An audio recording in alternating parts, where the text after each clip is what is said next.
한 주간의 주요 뉴스 짚어보겠습니다. 한겨레신문 허지연 기자 연결되어 있습니다. 허 기자님 안녕하세요. 네, 안녕하세요. 예, 경기도 안산에서 어젯밤에 고등학생 2천여 명이 촛불 시위를 벌였네요.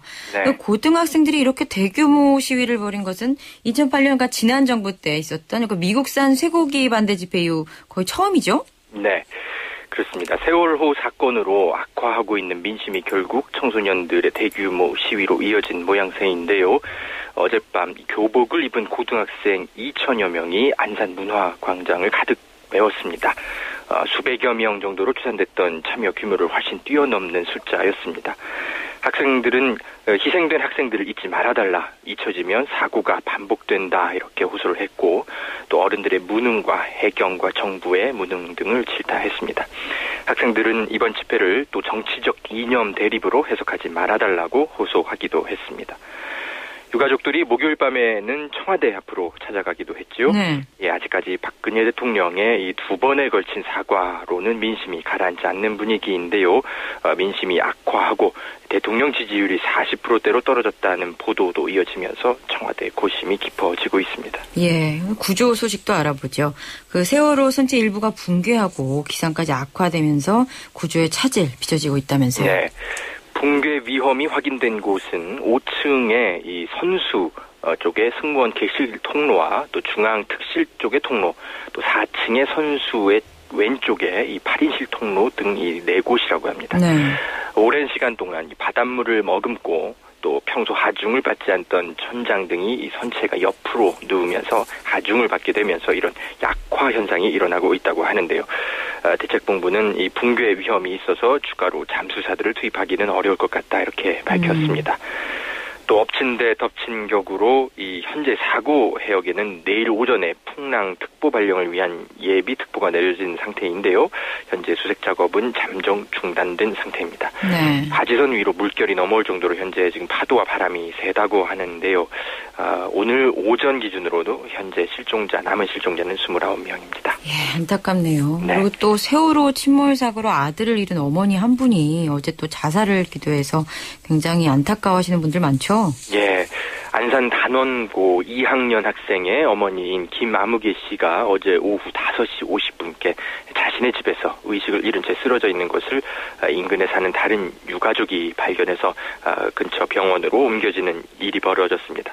김 씨는 아들을 잃은 슬픔을 이기지 못하고 다량의 수면제를 먹고 자살을 기도한 것으로 보이는데요.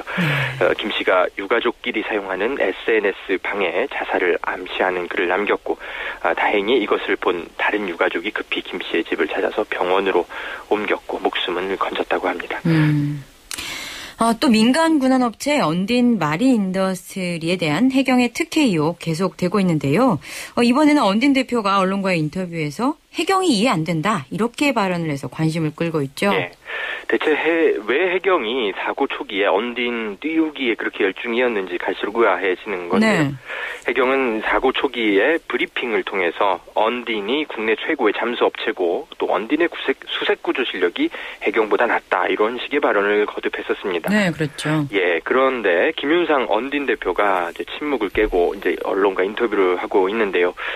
이분이 이제 우리도 해경이 왜 그런 식으로 발표했는지 이해할 수가 없다. 자꾸만 이상한 얘기가 나오니까 참으로 답답하다고 말했습니다.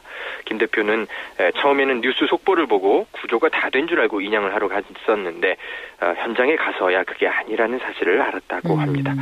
현장에 가보니까 해경과 해군은 모두 멘붕 상태였고 또 16일 현장으로 가던 길에 이 청해진 해운 직원의 전화를 받고 군안 작업 구두 계약을 했었다고 합니다. 네, 해경이 이 초기 구조 지금 와서 보니 굉장히 문제가 많았죠. 이 초기 구조 실패한 것을 두고 책임론일 것 같으니까 이제 민간 업체를 끌어들여서 책임을 분산시키려고 했던 거 아니냐 이런 의혹이 나오고 있습니다. 예, 아이고 세월호 사건 정말 끝이 없네요. 네. 또 KBS로도 불똥이 튀는 것 같은데요. 그 유족들이 KBS 보도국장의 발언에 항의하고 청와대와 KBS로 몰려갔고 항의 집회를 했고 또 보도국장은 기란영 사장 퇴진 이런 걸 주장하고 나서가지고 굉장히 좀 또 이슈가 생산되고 있습니다. 예. 어제 좀 의외의 발언이 나온 건데요. 그죠? 원래 유족들은 원래 이제 김시곤 KBS 보도국장의 발언에 항의하러 간 것이었습니다. 네. 김시곤 국장이 자신의 이제 보직을 사퇴하면서 이제 그런 것까지 이제 유족의 이제 주장대로 이제 이루어졌는데 동시에 갑자기 길환영 사장의 동반 사퇴를 이 김시곤 국장이 주장하고 나선 겁니다. 네. 김시곤 국장은 이전에 이제 세월호 희생자는 교통사고 사망자 숫자에 비하면 많은 것도 아니다 이런 식의 발언을 한 것으로 알려지면서 파문이 이런 건데요. 김 국장은 발언의 취지가 왜곡됐다고 해명하면서도 길환영 KBS 사장이 권력의 눈치를 보면서 보도의 독립성을 침해해왔다고 폭로했습니다. 길 사장과 늘 갈등이 이 보도 문제 때문에 있어 왔고 네. 또 일례로 이 윤창중 대변인 성추행 의혹 사건 이 길 사장이 톱뉴스로 보도하는 것을 말리기도 했다고 합니다. 또 길 사장은 대통령만 보고 가는 사람이다. 이렇게 김시곤 국장이 혹평을 하기도 했습니다. 길환영 사장은 이전에 백선엽 이승만 특집을 무리하게 추진해서 사내에서 비판을 받아왔었는데 네. 2012년 11월 KBS 사장에 임명됐습니다. 아직까지 길환영 사장의 입장은 나오고 있지 않은데요. 이 정권의 방송 장악 논란으로 다시 커질 것 같습니다. 예, KBS 보도국장이 자리에서 물러나면서 거의 작심 발언을 한 셈인데요. 길환영 사장의 입장 굉장히 궁금하네요. 기다려보겠습니다.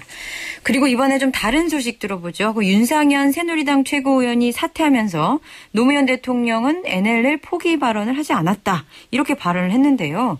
새누리당 내에서 대국민 사과 요구가 나오기 시작했죠. 내부에서부터. 네, 윤상현 의원 지난해 노 전 대통령 NLL 포기 발언으로 정치 공세를 편 장본인입니다. 예, 맨 앞에서 했었잖아요. 예, 그런데 이제 와서는 사실 노 대통령이 포기 발언을 했다고 보기는 어렵다. 없었다고 본다. 이렇게 입장을 바꿨습니다. 네. 예, 당시 사회적으로 엄청 큰 논란이 일었던 사안이라서 새누리당이 이렇게 어물쩍 넘어가도 되느냐 이런 비판이 지금 내부에서 나오고 있습니다. 하태경 새누리당 의원인데요. 이 정상회담 비밀 문서를 공개한 이 남재준 국정원장이 물러나고 또 국정원장의 노란한 새누리당 지도부도 대국민 사과를 해야 한다 이렇게 주장하고 나섰습니다. 새누리당 내부에서 이런 주장이 나온 것은 처음입니다. 네. 그러나 새누리당은 아직까지는 이 윤상현 전 원내수석 부대표의 발언 이후에도 현재로서는 당의 입장에 변화가 생긴 건 아니다 이런 입장을 고수하고 있습니다. 이번 윤상현 의원의 발언은 비록 국민의 관심이 진도 앞바다로 모두 쏠려 있는 사이지만 이렇게 어물쩍 넘어가도 되는 그런 사안인지 글쎄요 잘 모르겠네요. 네, 알겠습니다. 여기까지 듣죠. 감사합니다. 네, 수고하십시오. 한겨레신문 허지연 기자였습니다.